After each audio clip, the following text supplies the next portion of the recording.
Finally, they built a barricade, and the brave Polish fighters began to flow across Jerusalem Avenue. That narrow passageway, just a few feet wide, was the fragile link that kept the uprising alive. Between its walls, a constant stream of citizens and freedom fighters made their perilous, just perilous sprints. They ran across that street. They ran through that street. They ran under that street, all to defend the city. The far side was several yards away, recalled one young Polish woman named Greta. That mortality and that life was so important to her. In fact, she said, the mortally dangerous sector of the street was soaked in blood. It was the blood of messengers, liaison girls, and couriers. Nazi snipers shot at anybody who crossed. Anybody who crossed, they were being shot at. Their soldiers burned every building on the street, and they used the Poles as human shields for their tanks in their effort to capture Jerusalem Avenue. The enemy never ceased its relentless assault on that small outpost of civilization. And the Poles never ceased its defense. The Jerusalem Avenue passage required constant protection, repair, and reinforcement. But the will of its defenders did not waver, even in the face of death. And to the last days of the uprising, the fragile crossing never, ever failed. It was never, ever forgotten. It was kept open by the Polish people. The memories of those who perished in the Warsaw Uprising cry out across the decades, and few are clearer than the memories of those who died to build and defend the Jerusalem Avenue crossing. Those heroes remind us that the West was saved with the blood of patriots, that each generation must rise up and play their part in its defense.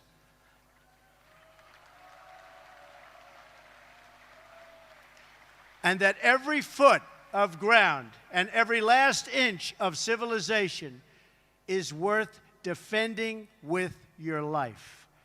Our own fight for the West does not begin on the battlefield. It begins with our minds, our wills, and our souls. Today, the ties that unite our civilization are no less vital and demand no less defense than that bare shred of land on which the hope of Poland once totally rested. Our freedom, our civilization, and our survival depend on these bonds of history, culture, and memory. And today as ever, Poland is in our heart, and its people are in that fight.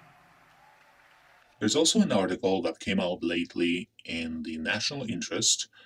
It was published on December 11th, 2019, and it talks about Poland purchasing F-35s currently, but it also looks back on history, the history of the Polish Air Force, including during World War II.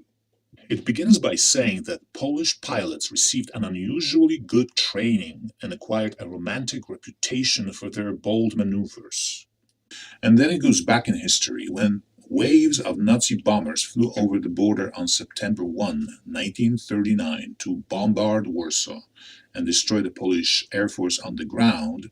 They blasted outdated or inactive aircraft, and we already heard that there were quite a few of those.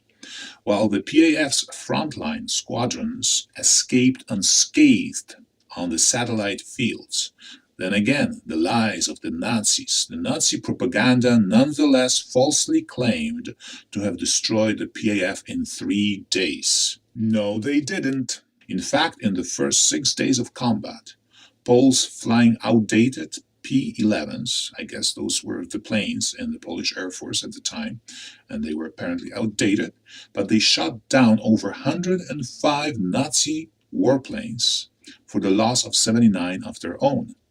Again, this article says that despite having older planes, fewer planes, They shot down more than they lost.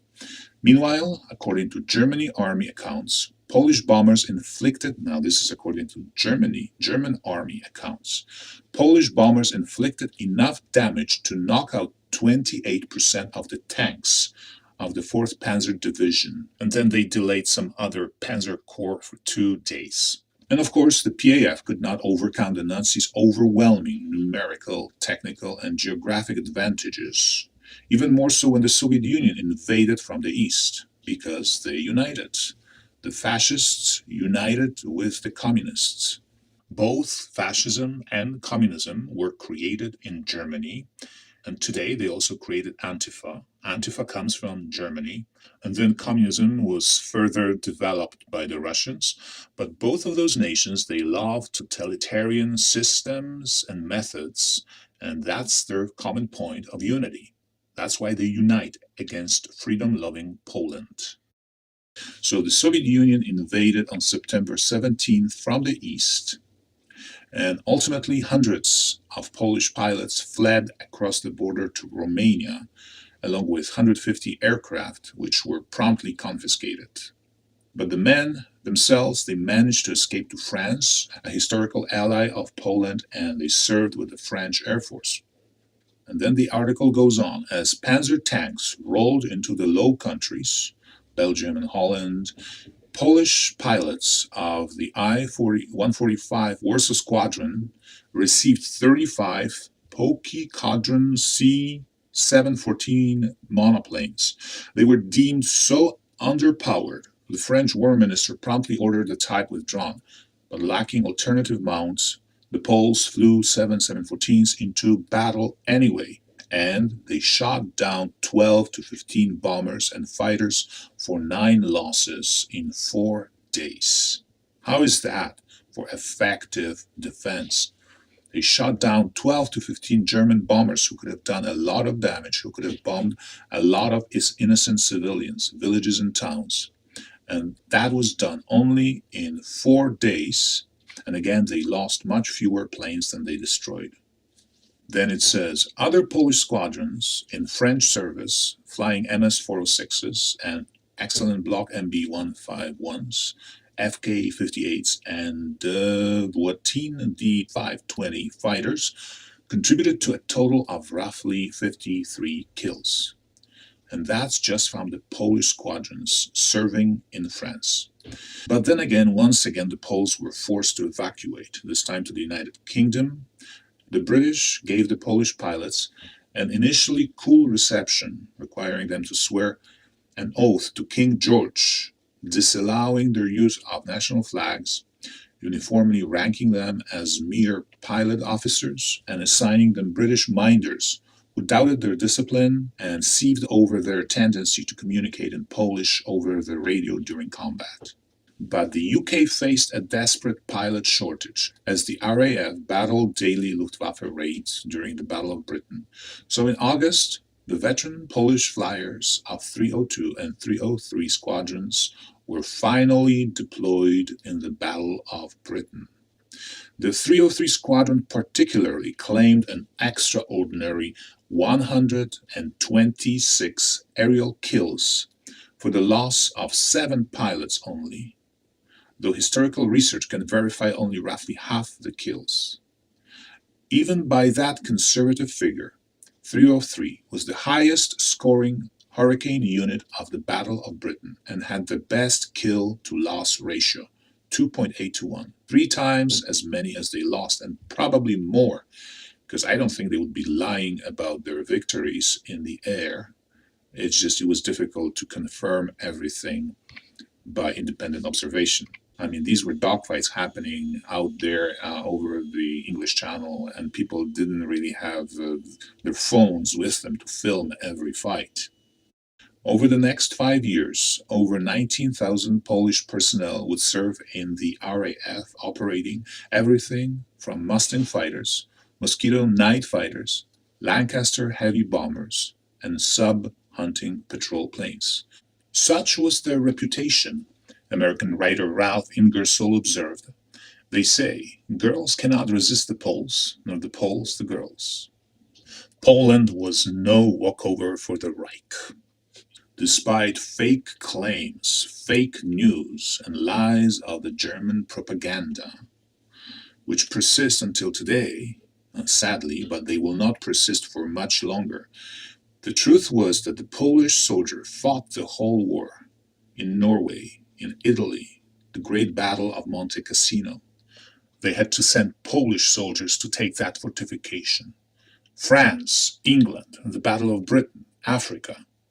There was a Polish submarine operating in the Baltic Sea. Polish scientists broke the Enigma code, greatly helping the war effort.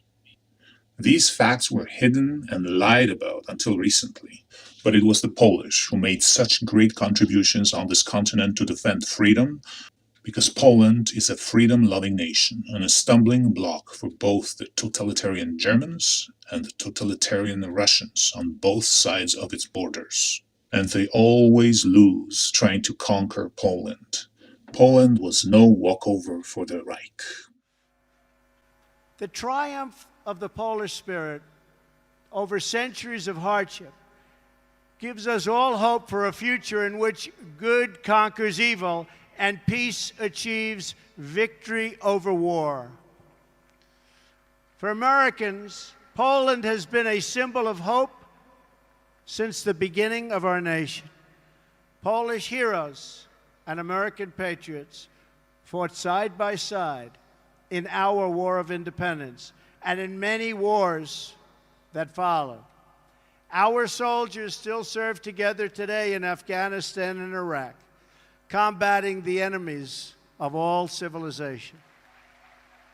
Our two countries share a special bond forged by unique histories and national characters. It's a fellowship that exists only among people who have fought and bled and died for freedom. The signs of this friendship stand in our nation's capital. Just steps from the White House, we've raised statues of men with names like Pulaski and Kosciuszko. And so I am here today, not just to visit an old ally, but to hold it up as an example for others who seek freedom and who wish to summon the courage and the will to defend our civilization.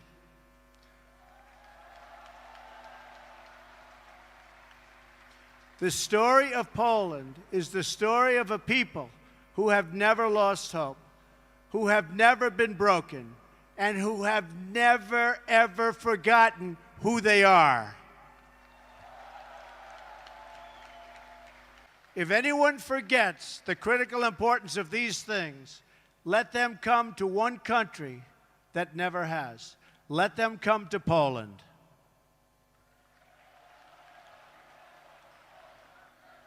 What great spirit. We salute your noble sacrifice, and we pledge to always remember your fight for Poland and for freedom. Thank you. There's a courage and a strength deep in the Polish character that no one could destroy. Through it all, you never lost that spirit. So together, let us all fight like the Poles, for family, for freedom, for country, and for God.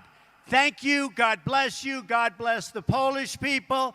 God bless our allies. And God bless the United States of America. Thank you. God bless you. Thank you very much.